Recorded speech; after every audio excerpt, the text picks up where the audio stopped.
प्यारे भाई और बहनों, मेरा नमस्कार स्वीकारो। आज हम आपके लिए बताएंगे कि जो इंद्रियलुप्त यानी गंजा जो सिर हो जाता है, जिस सिर पे से जो बाल उड़ जाते हैं, उसके विषय में हम आपको कुछ ज्ञान देना चाहते हैं, तो आप ग्रहण करें। तो पहले नंबर तो ये है कि सिर पर बाल उगाने के लिए आप सिर को बिल्कुल गंजा कर लें। उस पर जो भी बाल हैं उसको बिल्कुल उस तरह से साफ़ कर लें, और साबुन का इस्तेमाल बिल्कुल आपको करना नहीं है। और चावल, उड़द की दाल या ज़्यादा तले भुने पदार्थ नहीं खाने हैं, जिससे हमारे कफ बनता हो। इसका विशेष ध्यान देना पड़ेगा आपको। तो सबसे प्रथम तो मैं आपके लिए दवाई बता रहा हूँ। नंबर 1 कि सिर पर बाल मुड़ाने के बाद आप नहा धो करके मुल्तानी मिट्टी का प्रयोग करें नहाने के लिए। तो इसमें लौनी घी होना चाहिए, गाय का घी होना चाहिए, लौनी होना चाहिए, तवा हुआ घी नहीं होना चाहिए। तो इसमें आप कम से कम 2-2.5 तोला के लगभग लौनी घी ले लें ताज़ा। और इसमें जो नवशादर होता है, जिसको नौशादर बोलते हैं, डंडे वाला, 2 तरह के आते हैं ये, एक पथरी वाला और एक डंडे वाला। तो हमें डंडे वाला लेना है, क्योंकि वो पथरी वाला होता है, वो जो है चमकीला सा होता है, वो ज़्यादा तेज़ होता है। तो हमें नवशादर लेना है डंडे वाला। तो 1 तोला ताज़ा पीस करके बिना नमक मिर्च के चकरा पे, और खूब अच्छी तरह से कपड़ छन करके, और उसको पहले से ही रख लें, और उस 2.5 तोला लौनी घी में मिला दें आप अच्छी तरह से उसको मसल करके। और फिर सिर पे आपको मालिश करनी है इसको ऊपर पूरे की। तो मालिश करने के बाद आप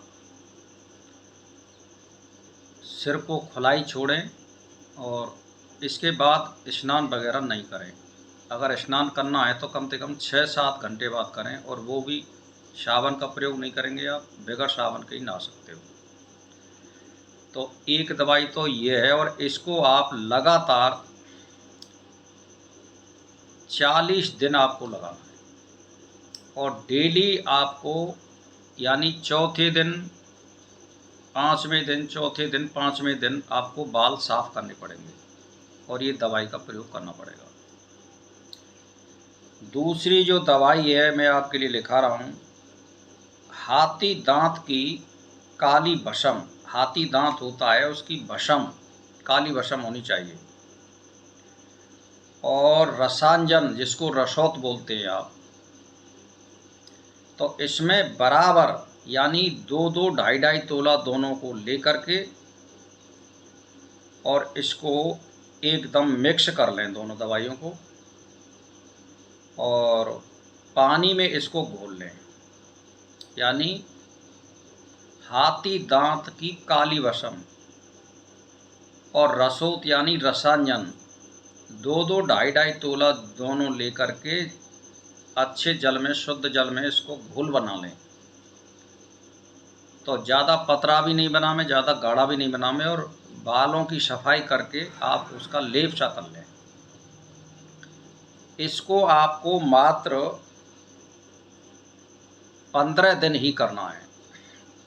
तीसरे दिन, चौथे दिन आप बार छिलाते रहें और इसका लेप करते रहें। तो दूसरी दवाई ये है। तीसरी दवाई ये है कि हाथी दांत की काली भस्म और तिल का तेल, इन दोनों को मिक्स कर लें, और उसका लेप करें सिर पे।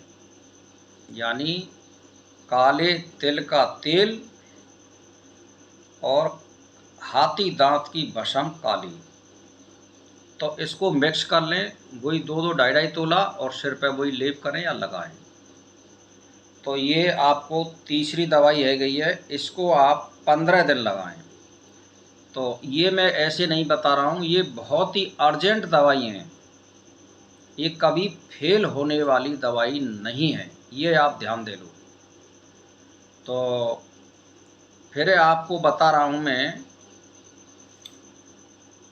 कि एक दवाई और है कि आप जैसे मान के चलिए धतूरे के जो पत्ता होते हैं, धतूरे के पत्ता, इसको लीजिए और अपने बालों को साफ करने के बाद उस धतूरे के पत्ते को आप रगड़ें इसको। तो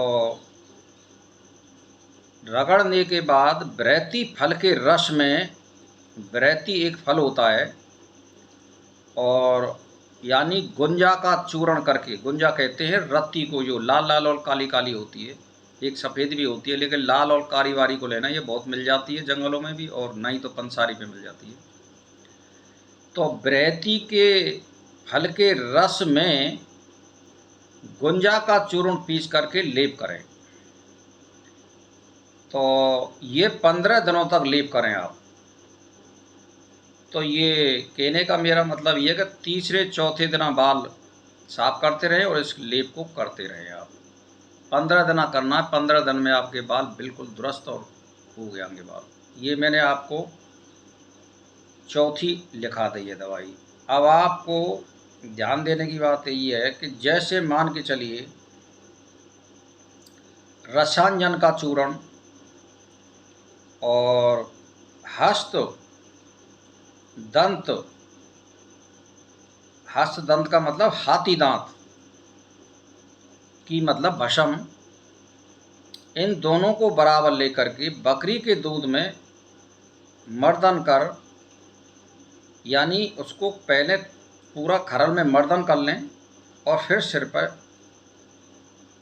वही 15 दिन आपको लेप करना है। ये 5वीं दवाई हो गई है, यानी रसौत, हाथी दांत की भस्म और बकरी के दूध में खरल में अच्छी तरह से मथ करके और फिर आपको 15 दिन लेप करना है। लेप केवल 24 घंटे में एक बार ही करना है और दिन में करना है।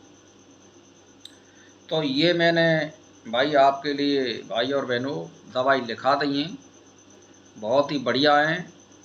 इसको अगर आप प्रयोग में करोगे तो ये आपके लिए अभूतपूर्व लाभ देंगी दवाई। कोई इसमें खास लागत नहीं है, इसका प्रयोग करें। सेहतमंद का फ्री का फॉर्मूला है, आपको परोसा जा रहा है, और मेरा इसमें कोई लोभ नहीं है, ना मैं कोई दुकानदारी करता हूँ। तो इसीलिए भाई और बहनों मेरा नमस्कार स्वीकार हो।